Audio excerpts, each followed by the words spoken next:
Mais um dos milagres do profeta Eliseu. Eu vou ler capítulo 3, versículo 11. E disse Josafá: não há aqui algum profeta do Senhor para que consultemos ao Senhor por ele? Então respondeu um dos servos do rei de Israel e disse: aqui está Eliseu, filho de Safate, que deitava água sobre as mãos de Elias. 3 reis queriam lutar, precisavam lutar contra os moabitas. A questão era impostos que não eram pagos, e houve revolta, e agora eles estavam a caminho já 7 dias e não tinha água. Não tinha água. E o exército estava cansadíssimo. E o rei perguntou: não há um profeta aqui que a gente possa perguntar? Sim, aí tem Eliseu, que era o moço de Elias. Então, quando ele procurou, Eliseu disse: não, vai procurar os profetas dos teus pais. É igual os profetas de hoje. Naquela época já tinha essa raça de víboras, esses espíritos enganadores que enganam as igrejas com as suas profecias. Naquela época já existia esse espírito. Eu sou profeta falando tal.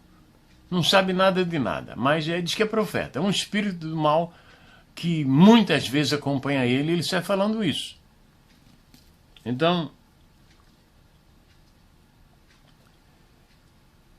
Eliseu pegou um tangedor,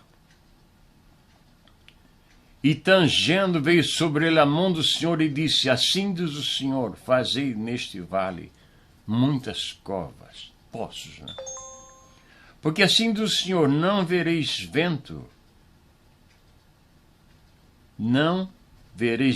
e não vereis chuva, todavia este vale se encherá de tanta água que bebereis vós e o vosso gado e os vossos animais.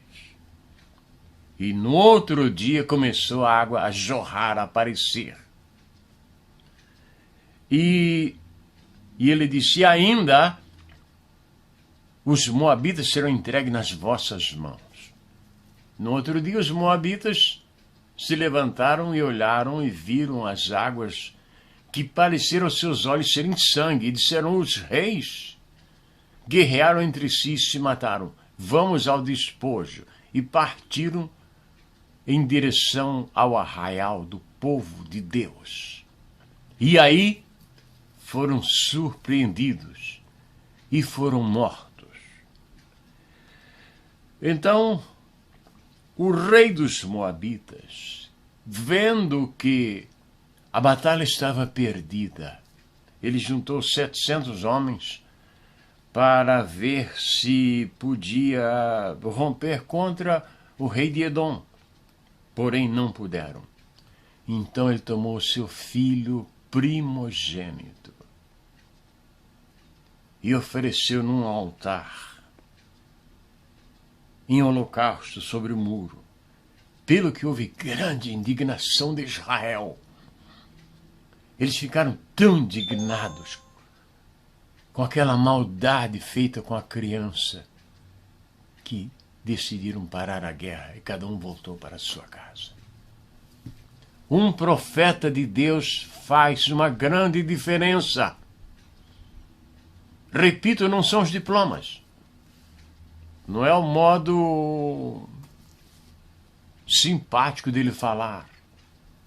Não é ser taciturno, porque há pessoas que pensam que para ser profeta ele tem que ser taciturno.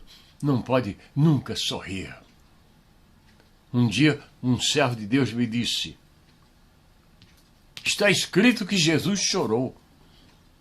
Não está escrito que Jesus sorriu.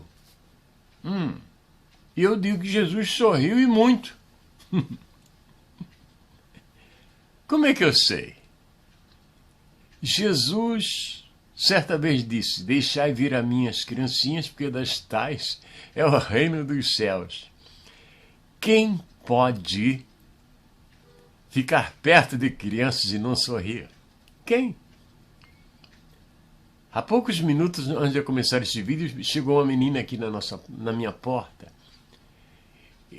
Uma menina americana, e falou assim: meu pai devia estar em casa, eu bati na porta e ele não atendeu. Veio ela e o irmãozinho dela, menor. Ela deve ter uns 5 anos. E o irmão, uns 3 anos. E eu disse: o momento que eu vou lá para ver. E me vesti adequadamente e fui lá para ver. Mas essa menina já está com a gente aqui há anos. E muitas vezes nós cuidamos dela. E a gente ri muito, brinca muito com ela. Jesus, perto das crianças, ele tinha que sorrir. Não dá para ficar perto de crianças e sorrir. Então o profeta não precisa ser taciturno, nem precisa ter escrito que ele é profeta. Não. Ele é um profeta de Deus. Um profeta na igreja, na obra de Deus, faz uma grande diferença.